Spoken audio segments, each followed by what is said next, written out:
call. Maybe you can call if you are a woman or a man and say what your relationship's like with your dad. So you're with Jann Scott here on Addiction Free Radio this evening. Talk number 457-9951. Talking about what kind of dad are you? What kind of father are you? How are you doing as a father? How's your relationship with your father going? Here on Addiction Free Radio this evening. We're now taking phone calls at area code 303-457-9952. My name is Joe, and I'm an alcoholic. I was a jock in high school. A sports hero, they told me.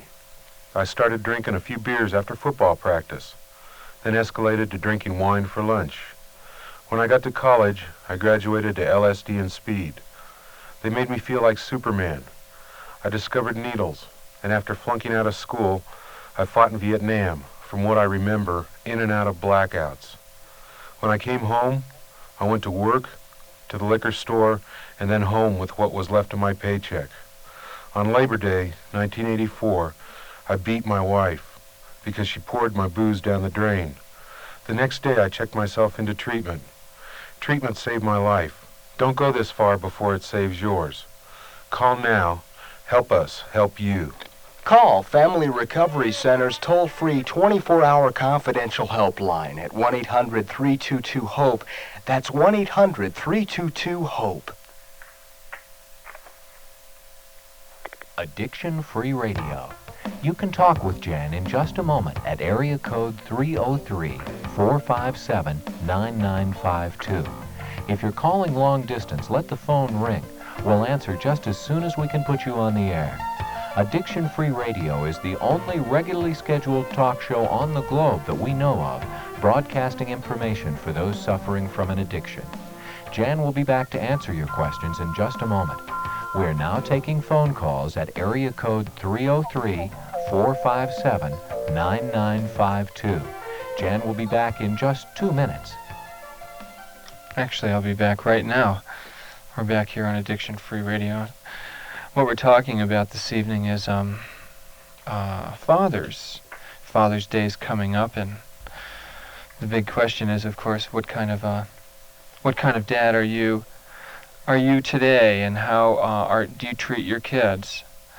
And we're going to talk to a couple fathers, sort of anonymously tonight, about how they're doing. I, of course, am also a father and was one who was drinking and using in the early 70s, had a son, had no idea how to be a father, how to take care of children. I mean, there was a part of me that really wanted some kids, and there was another part of me that was like, there was no way I was ready. At 23 years old, I might as well have been 13 emotionally. I was in the middle of adolescence, and I wasn't even ready to be married. I mean, you can say, well, maybe you weren't ready to be married, but if you're married, you're married, and you have a responsibility. Unfortunately, that's one of the reasons why we have such a high degree of divorce today. People jump into marriage, jump into having kids, and if you were like me, I came from a fairly insane workaholic, alcoholic family. The only thing I knew how to do was be abusive and obnoxious and not well. And consequently, some of the things that I did was took a lot of drugs to get rid of the pain. And for myself, anyways, I wasn't even there for a child. Tried to be, but it was like it was like a madman being around children. I was the wrong kind of person to be around kids. So we have Dan with us here on the phone, who's also a father. Happy Father's Day, Dan. Well, thank you, Jan. Glad you could take some time and and join us and share share your story, with some people. Well, I have some experience with fatherhood. I'm 40 now, and I started out when I was 16, getting married for the first time, and my bride-to-be was 15 and pregnant when we were sophomores in high school. Wow. You were a teenage dad. Yes. And your wife was a teenage mom. We were children with a child. Babies having babies. That's right. That's what they call it, yeah. Yeah, it was an interesting experience. I was married for 11 years. And it may have been not your typical teenage marriage in that I was very much in love with my wife. And I was committed to making a success of this marriage. And I'd say almost in spite of all of the feedback I got from my parents and my peers and my teachers in school and so forth, that we were going to end up another statistic. And it caused me to compensate. I worked harder than I'd ever worked in school. My grades actually went up my junior and senior year of high school. And it was tough. We lived with my folks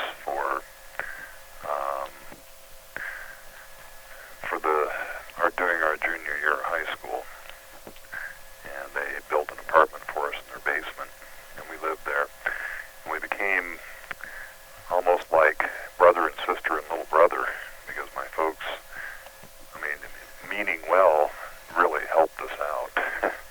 They did help you? Yes.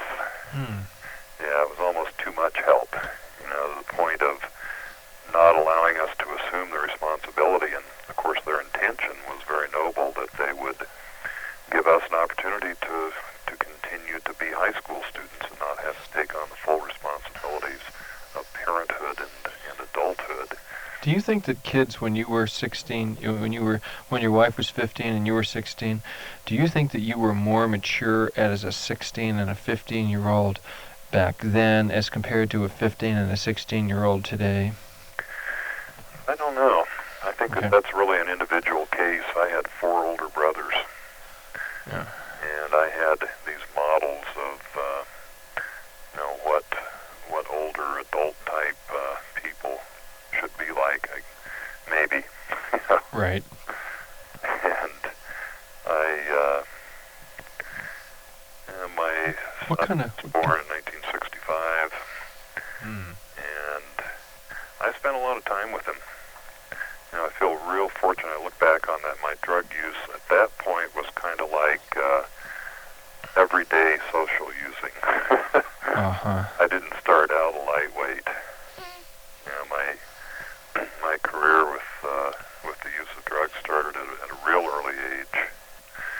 And by the time I was a senior in high school, I smoked pot and did my recreational LSD on the weekends. And smoked pot just about every day for years.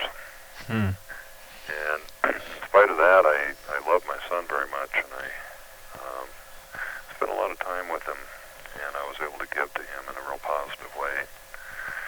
Well, this was when you were using recreationally during this period, or with a big R. For me, it was recreational.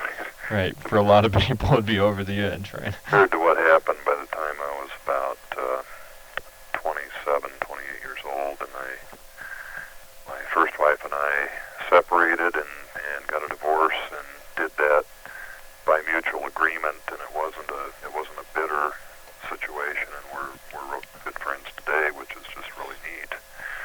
How's your relationship with your son? He was born in 65. How's that one today? It's really neat. He when he was 16 years old, he's now 23. Became involved in a program, a spiritual program, and he became a Christian. And for him, that was exactly what he needed to do. Really did wonderful things for his life. Pretty amazing. So he's in pretty good shape. Well, he is. He's doing very well today, and I don't see him as often as I would like to because we're both very busy. What happened after that? I looked for another relationship to fill the empty space that I felt. Right. An interesting thing is that toward the end of my first marriage, after about 8 years of almost daily drug use, smoking pot every day, I quit using. For about 1.5 years, I changed careers. I got into the insurance business with a company that dealt specifically with businesses and business applications for insurance, and it kind of opened up a whole new world for me. And I think what I did is I became a workaholic, kind of filled that space that I filled with drugs. So you stopped taking drugs and became a workaholic. Yes. Yeah, we were talking about workaholism last night. Uh-huh. Terry Kellogg, we had a little tape of his. Okay, so then was there a child involved in this next marriage? I adopted her child. She had a daughter, and I adopted her when she was 4 years old. And you know how I got involved in this relationship was typical of addicts. I think I met this person and moved in with her 2 days after I met her. It was love at first sight. Right. And I mean, was it? Well, I don't. or obsession at first sight. I think it was kind of obsession and kind of, gee, I think I can get what I need here. And what I needed was immediate gratification. And also, when I met her, she was drunk in a blackout. Always the best way, huh, Dan? And what I realized, looking back on it, after having been clean for some time now, I look back and I see that when I got in that relationship, I believe that the reason that I did and the reason I married her a year after I met her was because I wanted to use. I wanted to use drugs, and I could use with her full approval and participation. And after about 7 years of that, it almost killed us both. How is it going with your adopted child at that time? What was that situation like? It was really a sad situation, and I look back on it and I feel a lot of sadness because neither of us were present for this little girl. And I look at the difficulty that she had at school, the fear that she lived in because of the lack of consistency in her life from us. Dan, hang on here for a second. We want to talk a little bit more, okay? I just want to, I gotta take care of a little business here, okay? Sure. And we'll continue on with this conversation. We're talking about what kind of a father are you? And what's your relationship like with your father if you're not a father? But really, being that this is Father's Day, we'd like to know, how are you doing as a dad? And maybe early on, if you weren't such a good dad and you feel like you've improved, maybe you have some things you'd like to share with some other people that are listening tonight. Give us a call here on Addiction Free Radio, 457-9951. Now, as it happens to be, all the phones are filled. So we'll try to go through as many calls as we can. And when we come back, we'll talk a little more with Dan here on Addiction Free Radio this evening. You're with Jann Scott. You can talk with Jann in just a moment at area code 303-457-9952.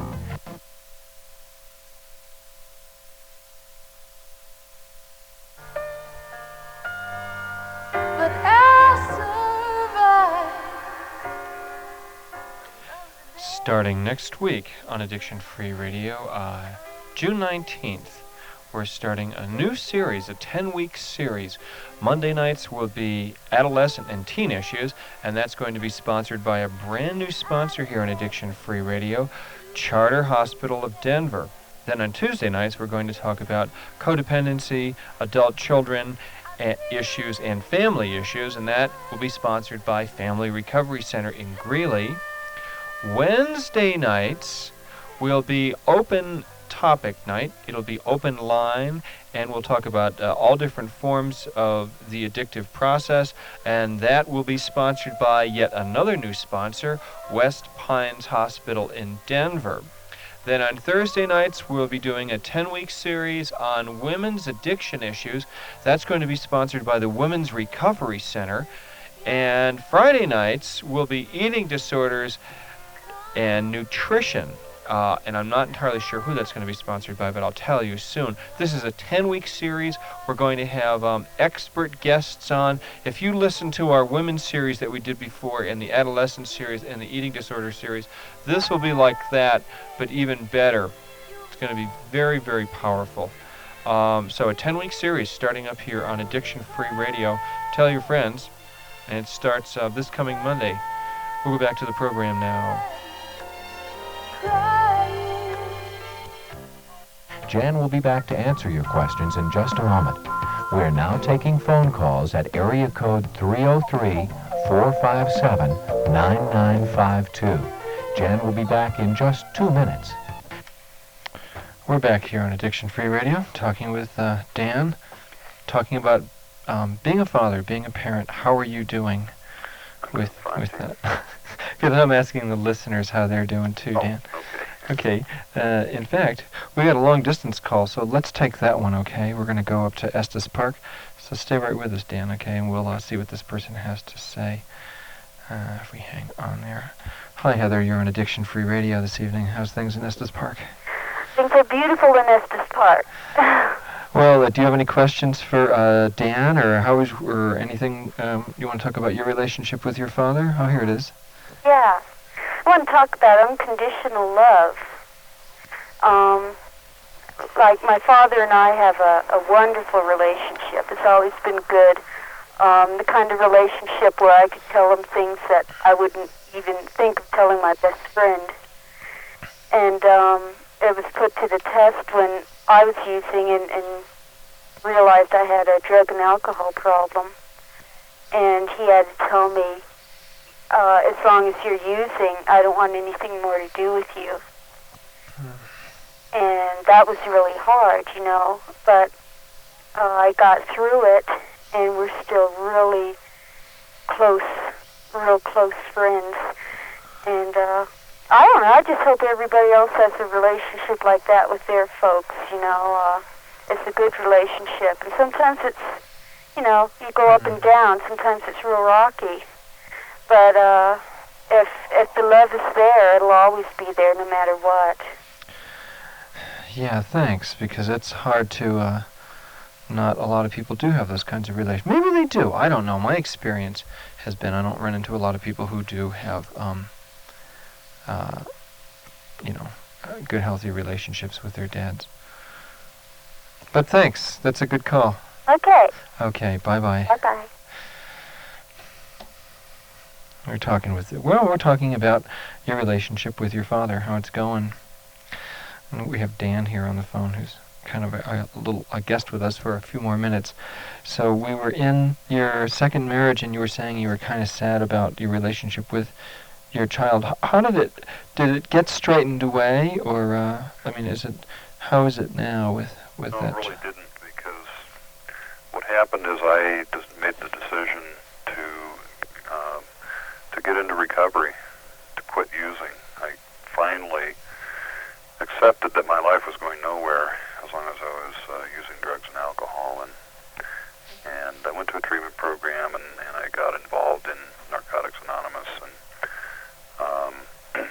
and with the support, started working to not use drugs. My life started changing rather radically, and in 1985, January 1985, I made that decision, and my wife did not. She was not drinking, and alcohol was her drug of choice, because she was taking antabuse, but she was still doing any other drug she could get her hands on. So how old was your adopted child then? She was 11 years old. 11. I remember 10 or 11. I think she was 10. So did you clean up at that point and then say, oh my, I maybe need to try to repair this relationship as best I can with my child right now? I think at that point, it's coming out of, you know, about 5 years of some real serious using. Once I quit using, all of the things that were behind my using, all of the feelings that I didn't want to feel were starting to surface. And being a newly recovering addict, I was pretty self-centered. You know, and I guess that's what it takes. It's hard to take care of a child when you're cleaning up, I guess, if you're, I mean, this is a tough conversation, isn't it? I just, you know, she still didn't get a lot of what she needed. My wife then relapsed 6 months into 1985, and I made the decision that I couldn't live with someone who was using, so I left. And within 2 months, her using got so bad that social services wanted the child removed. So my daughter ended up living with me for about 9 months. How was that 9 months? Well, it was really a challenge, and it had a lot of rewards. I remained active in the program, and she started going to Alateen meetings and so forth, and it gave us a common, you know, basis to relate on, and I started trying to set limits with her, which, you know, after years of not being consistent was really a tough thing to do. Yeah. Very confusing to her. Created in her a lot of anger and rebellion, and so it was not a picnic, but we did, I believe, experience a lot more health in our relationship than we had ever had before. Do you think she's left with the impression that my dad was as an addict and now he's cleaned up, and I mean, could she, if she wanted to, look at you as a role model, or does she now even? I think that's certainly a possibility.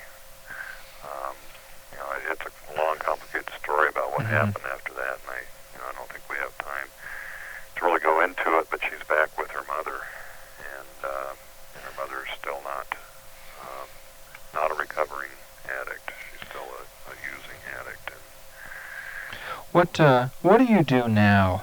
And now you are married again, and you have another small child at this point, right? A 13-month-old daughter. 13-month-old daughter. What I did is I was wondering what you're doing differently today, how you're approaching parenting and being a father. What I do today is I put my recovery first every day, and I try to remember what it is that I need to do just in the 12-step program and within those guidelines to keep my life on track, and in doing that and living with a person who's also recovering in the program, my wife. Right. We have a real opportunity here with this little child. We have in the first place, I have an opportunity to be clear in my mind and clear in my emotional state to enjoy this beautiful little being. Are there some things, Dan, that you do differently now that you didn't do when you were, say, using, or when you were 23? Can you think of, like, maybe one thing that it's just obvious that you do this something completely differently that you did earlier on? Yeah, I would say something very important is that I make an effort to take time out just to be present with my daughter and let that be her time, give her my full attention. Boy, that's the biggest thing we men seem to have going against us, isn't it, with our children? Just to take the time. Well, it really is. You know, I'm in a business of my own, and it occupies a lot of my time and my attention, and it takes effort. It takes willingness and effort to make that time available. You know, when I used to watch Captain Kangaroo sometimes in the morning, at the end of his show, he'd always say something about, do something with a little person today, and I would look at that and I'd go, infringe on my time. I don't want to get off of any position that I'm on. Is that you? Maybe you're, I'm not talking about you, Dan, but I'm talking about the listener. Can you identify with that? Are you a man who struggles spending quality time with your kids? it's not just with the kids, too. It's with your marriage partner. Yeah, the whole family. You know, what I have found is, you know, my wife and I are both busy people. You know, we work hard, and again, if we don't consciously make the time, Yeah. it just doesn't happen. Well, Dan, I want to thank you for taking some time out tonight and being here. Thanks, Jan. Yeah, being on the program tonight. Thanks. I'll talk to you again. Take care. Bye-bye. Bye. You're with Jann Scott this evening, here on Addiction Free Radio, talking about being a father. The number, 457-9951. We got a couple lines open. If you want to get in on this, you can. You know what else? I'll tell you what. I have here 4 tickets. Now, where the heck are they? Oh, they're right over here. I'll tell you, don't go away. I'll be right back. Ta-da!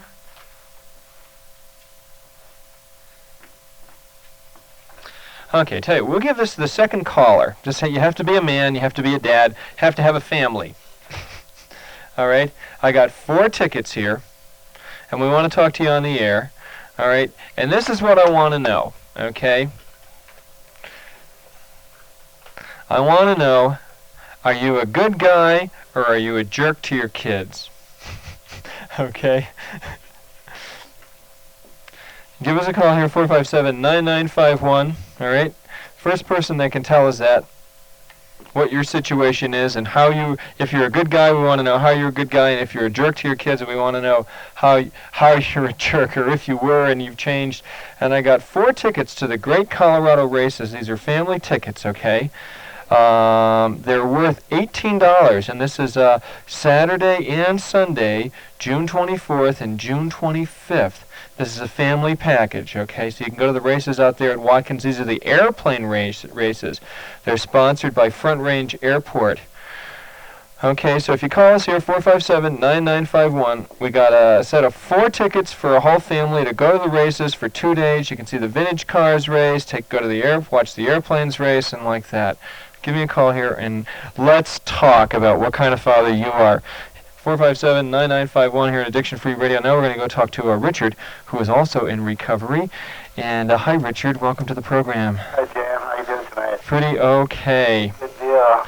Well, how's it? What kind of father are you? How's it going? You have kids, right? I have 2 kids. I have a 12-year-old boy and a 10-year-old boy.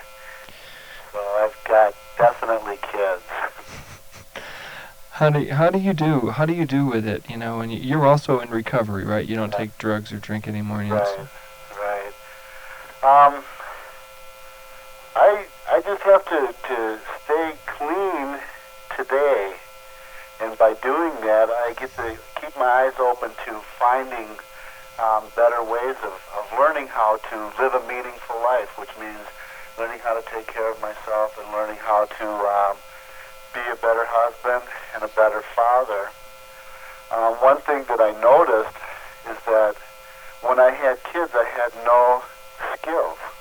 Mm-hmm. I had no role models. You didn't yourself? Right. I mean, if I used my father as a role model, I wouldn't be here because he was never there for me. So I realized that if I'm going to try to be effective as a father, I'm going to have to try to find a way to learn how to be a father. And I scoured the papers in the area to see, and I came across an ad in the newspaper for parenting classes. And so I got involved, and they were doing some stuff on the family from Bradshaw. Oh, yeah. And that really helped a lot to start to get an idea of how to be, you know, a father, a better father. Will you hang on here for a minute, Richard? Okay? Don't go away. I got to do a little business, take a break, and can you hang on for a bit? Sure, Jan. Okay, and we'll come back. We'll talk about what you learned there with Bradshaw. You're with Jann Scott here on Addiction Free Radio. The number, 457-9951. We're talking about what kind of a dad are you? Are you a good dad, or are you a jerk, or how do you get along with your kids, or how have you changed, or how are you doing a better job today? How do you nurture your kids? What's your relationship like with your father? If you're a woman, we want to know about that too. The lines are kind of filled. No, we have one line open. 457-9951 is the talk number right here on Addiction Free Radio. Jann will be back to answer your questions in just a moment. We are now taking phone calls at area code 303-457-9952. Jann will be back in just 2 minutes. April 10th, 1989, Governor Romer and Mercury Apollo astronaut Deke Slayton announced plans to bring championship pylon air racing to Colorado.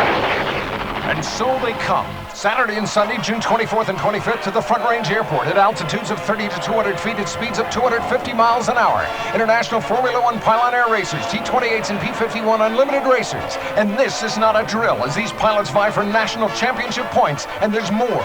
For the first time anywhere in the United States, the Great Colorado Races combine airplane and auto races, featuring vintage BMWs, Porsches, Maseratis, Corvettes, and others racing in a 1-mile circuit sanctioned by Rocky Mountain Vintage Racing.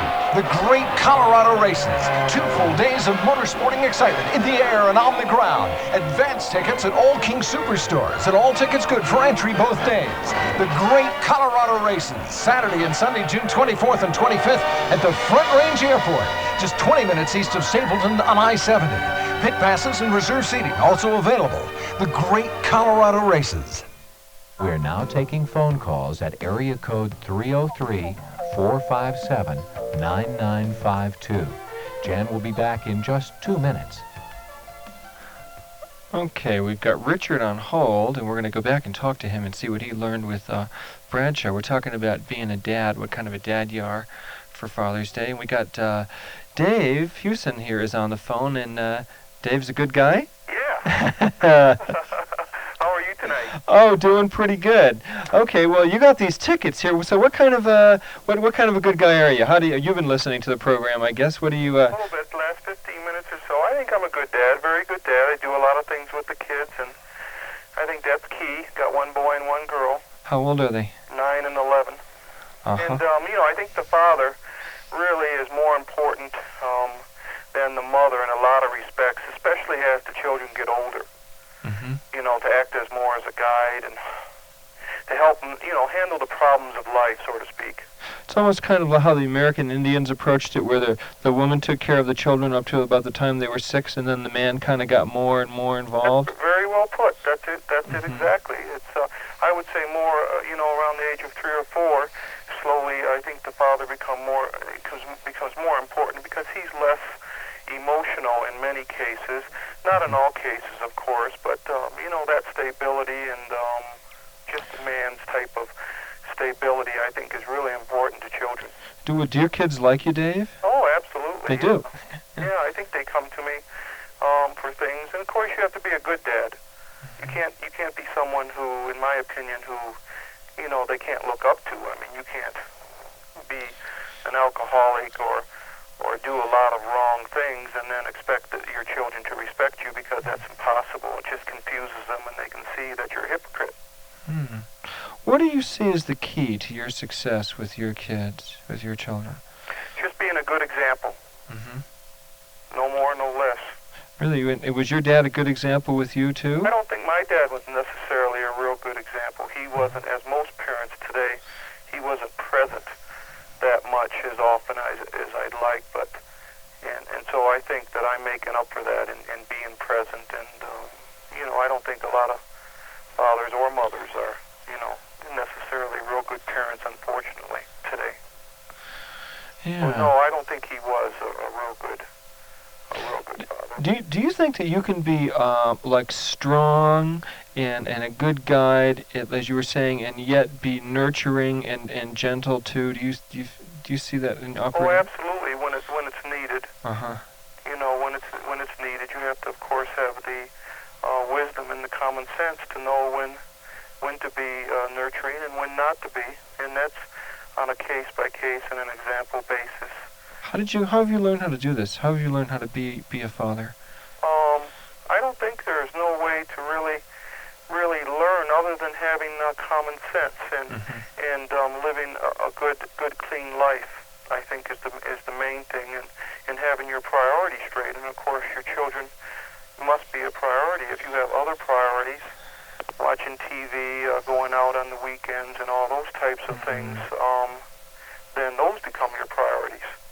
Well, you know, sometimes, I'll take myself as an example, because there's been times where I've been a really bad dad, and that darn television gets right in the way.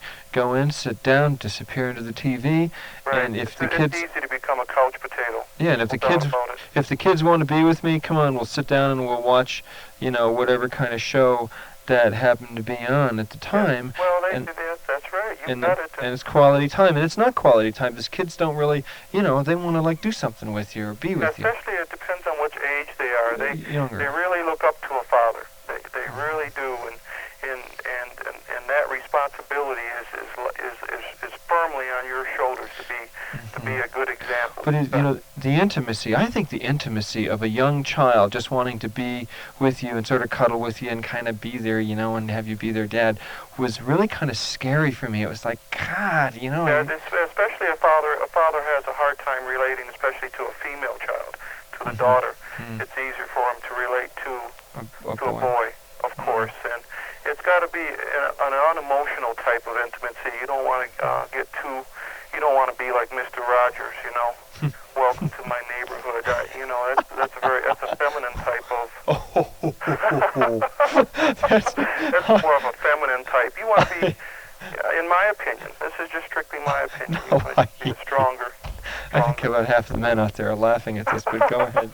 Everybody in here is laughing. Well, Mr. Rogers is not the example I would look for. It's a wonderful day in the neighborhood. To be a good example to my son. I just don't picture him as being a good example, as the way I would. So that the nurturing is important. I like Blinky. Blinky's not a bad guy. Right. Blinky's good. Look at Dave. We're gonna send. Charles is gonna put the tickets in the mail to you tonight. Have fun at the races. You and your kids. How many? You have a family of 4? Yes. Oh, good. So you'll have fun at the races. You can go for 2 days and appreciate it. Should be a blast. Yeah. Thank you very much. Yeah. Thanks for giving us a call, Dave. All right. Bye. Okay. Well, let's go back to Richard. Richard, hi. Hi, Jan. That's an interesting guy. I liked him. He was kind of Rogers, huh? Hi. I hope he's not listening tonight. Mr. Rogers? Yeah. I don't know. I don't think so. He might be. You never know. So, yeah, where did we leave off here? You were talking about, you know, learning some things about being a dad, which is something that I've really had to do myself. Boy, it was a struggle for me. I don't know probably not a very good father, you know. I mean, it's really kind of strange, you know. For me, it's a long story, you know, being divorced twice, once when I was using, the second time I was in a relationship I never should have been in, talking about codependency issues and all that kind of stuff, and for the past 4 years, I've given myself a break, and I've kind of turned it over to God. I just say, look, this one's up to you. I've run my life for the past how many ever years, and made a pretty good mess of it. I'll let you try to straighten it out. That's what usually works. Turning it over like that. I think you got to do that. You get to your wits' ends, and I think it's easy to get to your wits' ends, especially as a I don't know. I guess involved in any relationship. You know, if you don't have some skills, you know, and patience, and can, you know, maybe take a time out when you get, you know, feeling rageful, you know. Does that happen to you? It does. It does. What do you do? Like, what happens where you get to the point where you're just like, this is it, I'm about to kill these 2 kids, and then you have to go do something to make sure that you're in right. control?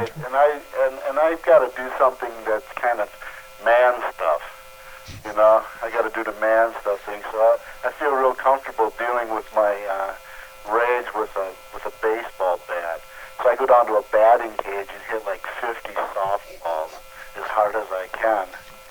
And usually that physical release brings me a little serenity, and then I'll talk to somebody afterwards, which really helps.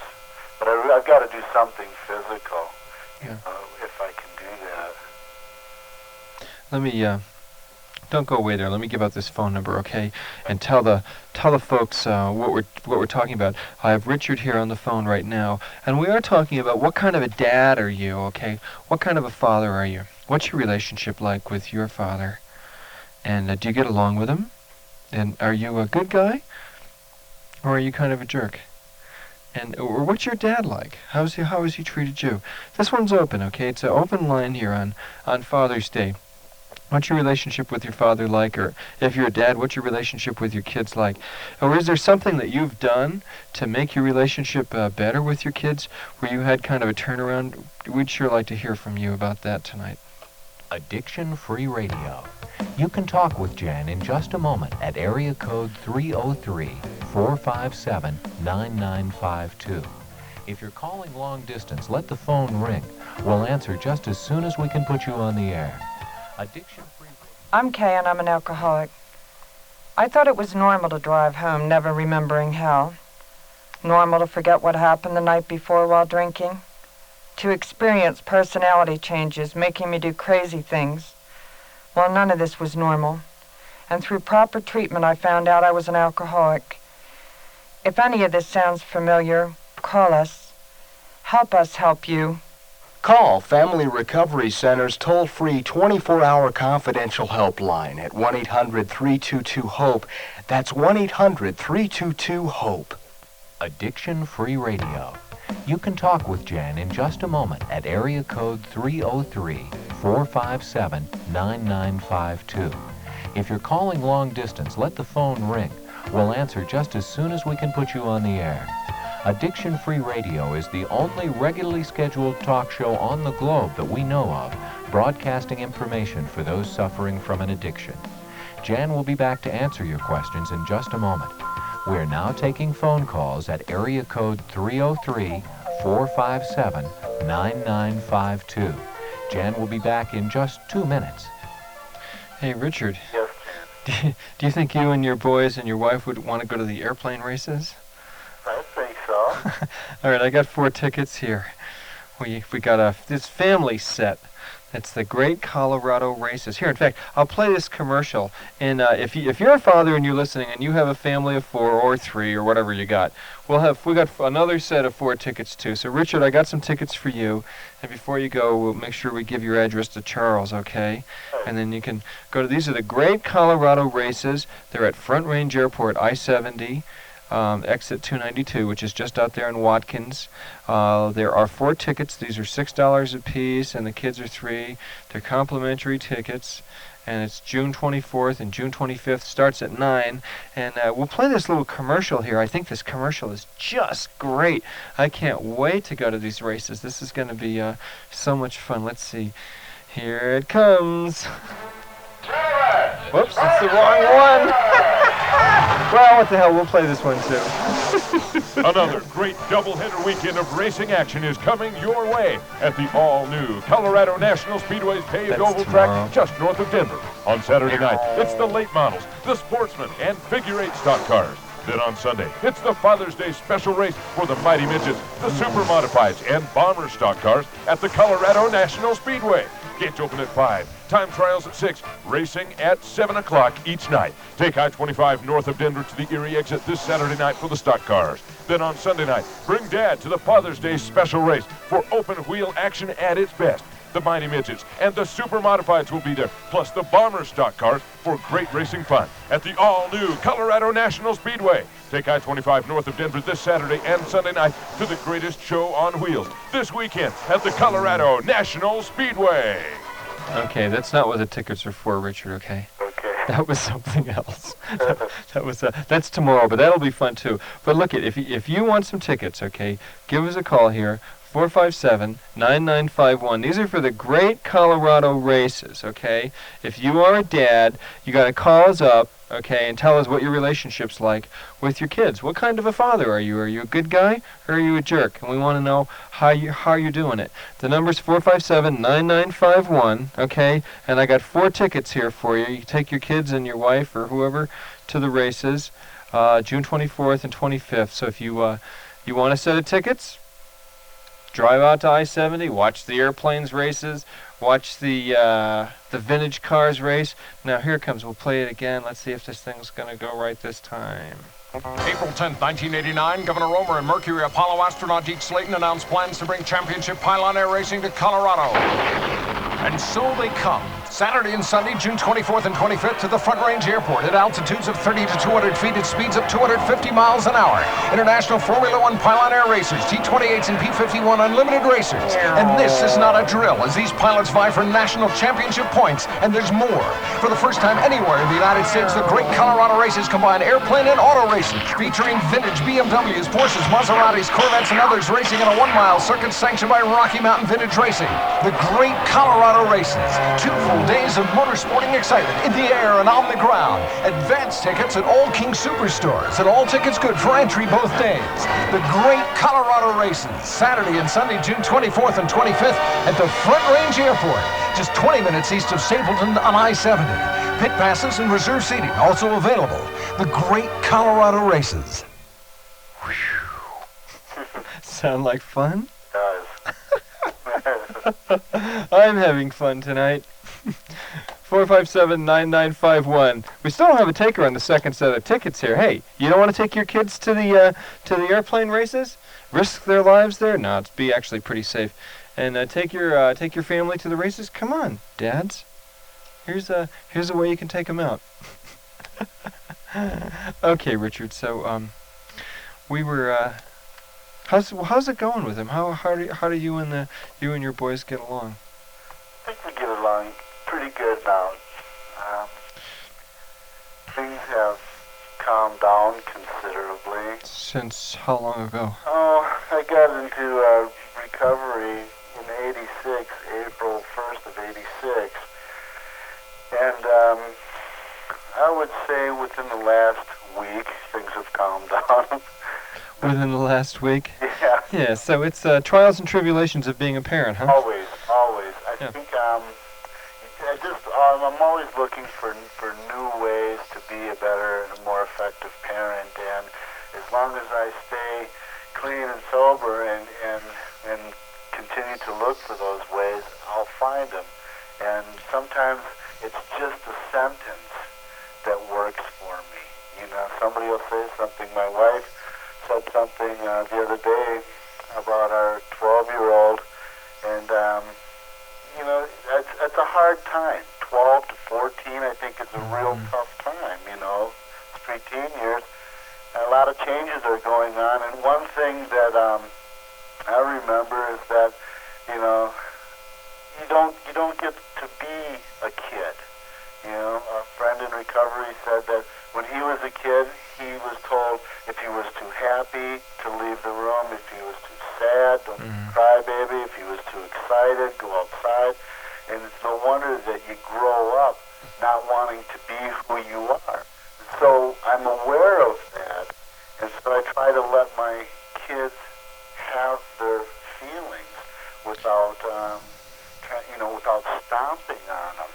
Give them the space they need, and sometimes that's real difficult. You know, I remember coming home with a couple of movies one night. There's 3 videos, and 2 of them were more for the wife and me, you know, a little more mature, and I told my son this, and he like picked up a chair and slammed it down, and I should have gone and done this and that. And I just kind of looked at it. You know, my wife goes, picture it as little hormone bursts of electricity going through his body at random. And for some reason that was a real good visual for me. And so when he had this outburst, I pictured this, and I was able to be okay with that. You know, that's what worked for me. You know, to let him have his feelings, and I guess that's what I try to do is try to let people have their feelings. I try not to be a controller or a coercive parent. You know, that's my inheritance, to be controlling and coercive, and trying to let that go. What was your relationship like with your father? Real sparse. There weren't very many times that I remember. The times I do remember, I remember the discipline primarily. I remember Yeah. You know, when I was about 8 years old, washing dishes and cutting my finger, I needed to get like 6 stitches in my finger. And I went, my dad took me to the doctor's office. I got stitched up, and he gave me 50 cents. Well, with that money, I went next door to the drugstore and bought him a pack of cigarettes. It was like, I wanted to be close to my dad. I didn't know how to do it, and that seemed like a good idea at the time. You know, I remember always buying from my dad's affection and not really being on the receiving end. You know, and that's changed too. I think being in recovery, I get to pass recovery up to my parents and down to my children. So by my being in recovery, we all get to be a part of that. When you talk about being in recovery, but there are some people that might be listening, Richard, that they say, what does he mean by being in recovery? What do you mean by being in recovery? Being in recovery is, for me, it's working a 12-step program. You know, what is that? 12 steps. Well, the 12-step program are steps that just help the process of recovery to help you learn how to have a more meaningful life. 12-step programs are all over the place, and they're in areas of concern and need. Like there's Alcoholics Anonymous, Narcotics Anonymous, Gamblers Anonymous, Overeaters Anonymous, Cocaine Anonymous. Wherever there's a cry for help, a 12-step program seems to spring up. Especially around an addiction. Exactly. All right. Exactly. And it's just about learning how to. It's about learning how to live. For me, you know, it's about learning how to live my life today more meaningfully. What do you do differently now that you're in recovery with your children that you did before? I mean, in other words, is there something that you do that you notice that you absolutely black and white? That something you're doing differently with them? I would say availability is number one thing. I'm more available for my children and less caught up in my own, disease, addiction, which is really wonderful. And, I get lucky. One night I got a phone call. I wish I'd get lucky one of these nights. Go ahead. Hang in there, baby. It'll happen. All right. Well, one night I got a phone call from my 10-year-old. He's susceptible to leg aches. He was sleeping over at a friend's house, and he called me up, and he was in tears.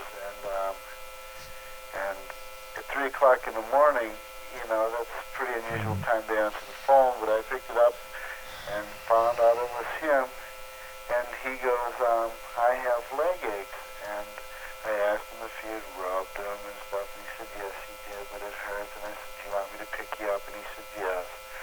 And it was winter, and I went over there and picked him up, and he got in the car, and he started to cry, and I said, it's okay, we'll take care of it. And I came home, and I drew a hot bath for him, gave him an aspirin, and I said, I'm in the living room if you need me for anything. And I sat down there, and I started to reflect on that, and I thought, this is so wonderful for me to be able to be available at this level, because it's not inherited. This is definitely a trained, I had to definitely train and discipline myself. And it doesn't always show up like that, Jan. There are times when I'm just not available. I really think, it takes us guys, we have to work at this. We need to make it, like the man Dave that called in here a couple of minutes ago, said you have to make it a priority. It's got to be something that you really need to focus on. It's almost practice and start to do. Because when he talked about spending time with his kids, the thing that kept coming to my mind was sitting down on the couch watching television with a couple of boys, and that would be, here's a way, like almost trying to con myself and them too. This is a way for us to spend time. We'll disappear together. Well, we pretty much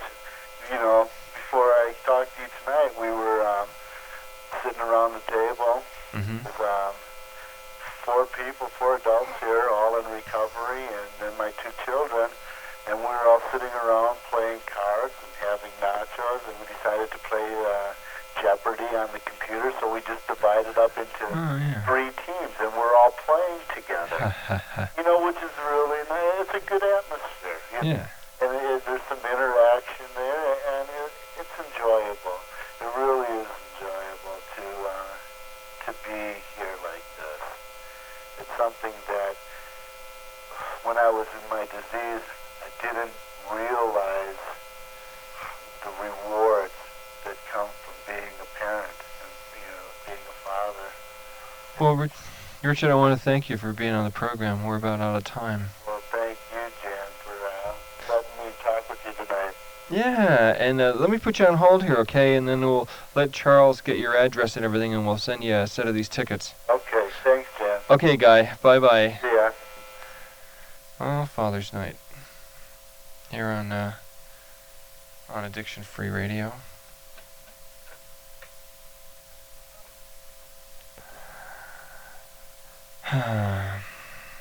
Well, next week, we start our series. The first night will be adolescent and parents issues. That's Monday night. And tomorrow, I'll be back here at 11 o'clock in the morning, and we will do our Race Day radio magazine for 2 hours. And, we're going to have on Sammy Swindell and Steve Kinzer. They're with the USA Sprint Cars, the Outlaws, hot rod sprint cars. So that's tomorrow on Race Day Radio Magazine. Meanwhile, Addiction Free Radio, we will be back. In fact, here, I'll play this cart. You can see what we're going to do in our new series, and actually, I don't have time to do it. Well, it's been fun, as usual. And those of you who are out working tonight and been listening to the program or out driving across the interstates, I want you to know that we're thinking about you. And those of you who live in the remote mountain towns that can't always get to meetings and that kind of stuff, we're here for you. That's the whole reason why we're here. See you Monday night.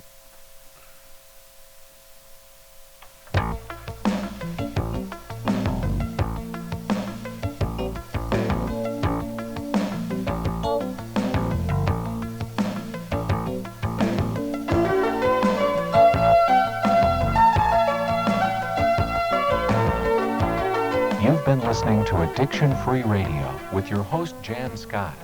Jann invites you to join him every night at 7 on most